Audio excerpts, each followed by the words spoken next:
हमारी देश की आन बान शान योगेंद्र यादव जी के सानिध्य में हमने इस आज की बैठक को संपन्न किया।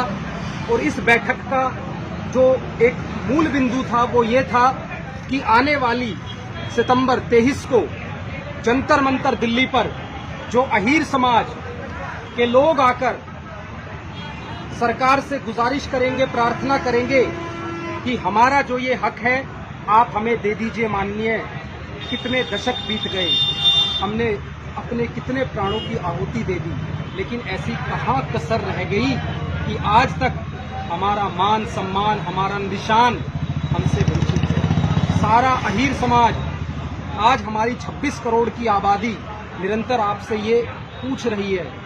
मैं हाथ जोड़कर इस देश के यशस्वी प्रधानमंत्री माननीय मोदी जी से भी आग्रह करना चाहूँगा, रक्षा मंत्री जी से भी करना चाहूँगा और साथ साथ हमारे गृह मंत्री जी से भी करना चाहूँगा, सेना अध्यक्ष जी से भी करना चाहूँगा कि आप इस मुहिम को इस तरह से न लें कि किसी एक विशेष समुदाय या जाति के आधार पर सेना के अंदर किसी रेजिमेंट का गठन नहीं किया जा सकता।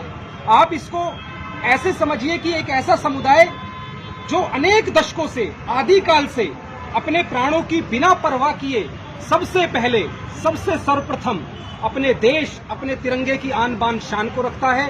और जब कभी भी समय आया अपने प्राणों की आहुति देने का, तो इस समाज के बेटे ने, भाई ने, पिता ने कभी भी दोबारा नहीं सोचा, एक बार ही संकल्प लिया कि चाहे मेरे प्राण की आहुति जाए पर मैं पीछे नहीं हटूंगा। आखिर ऐसी क्या वजह है? क्या वजह है? आज यहाँ पर 71 गांव की सरदारी की जो पंचायत हुई है वो बार बार ये आग्रह करती है, भावनाएं इस तरह से जुड़ी हुई हैं कि आखिर क्यों एक समुदाय के हक को क्यों मारा जा रहा है, क्यों एक दोगले बेटे जैसा व्यवहार किया जा रहा है। अरे ये कोई पैसे की बात नहीं है, आप इस हक को दे दीजिए। आप देखिए ना, एक माँ के 5 बेटे थे तो 5 के 5 भारत माता की रक्षा के लिए और 135 करोड़ भारतीयों की रक्षा के लिए उस माँ ने कुर्बान कर दिए। और जब उस तिरंगे में लिपट के वो बेटा घर आता है तो उसका निशान उसके पास नहीं होता, उसका सम्मान उसके पास नहीं होता। और पूरा समुदाय आज भी इस बात से अपने आप को भिन्न समझता है, छिंद समझता है। माननीय मेरी युवा सरदारी और पिता तुल्य बुजुर्गगण जो भी इस वीडियो को देख रहे हो, मैं श्री कृष्ण भगवान के समक्ष खड़ा हुआ हूं और आप लोगों से हाथ जोड़कर बार बार ये अनुरोध करूंगा कि साथियों, ये पंडाल महज एक पंडाल नहीं है, अब ये एक भावनात्मक मुद्दा है। यहाँ पर करोड़ों लोगों की भावना जुड़ी हुई है।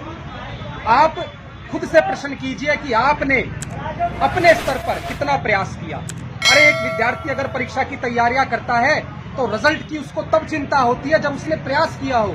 अगर मेरे प्रयास में ही मेरा भाव नहीं है, मेरा सामर्थ्य नहीं है, मेरा सानिध्य नहीं है, तो मैं किस चीज के परिणाम का इंतजार कर रहा हूं? परिणाम आप लोगों के सामने है। अनेक दशकों से आप लोग देख रहे हो कि आपके सामने आपका परिणाम है, क्योंकि कभी हमने एकजुट होकर, संगठित होकर अपने हक की लड़ाई को नहीं मांगा।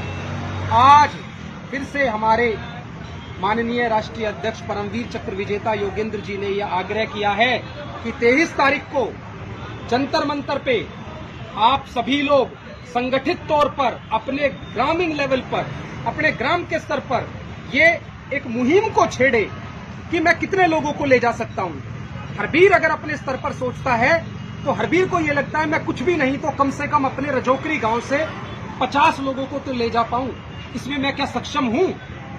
ये मेरी बिरादरी की बात है, समाज की बात है और सर्वप्रथम देश की सुरक्षा का मुद्दा है। एक ऐसा समुदाय जो अपने प्राणों की आहुति देकर सर्वप्रथम इस तिरंगे और भारत माता की आन बान शान को रखकर अपने समर्पण भाव से अपने प्राणों की आहुति देकर सबसे पहले देश की रक्षा को रखता है।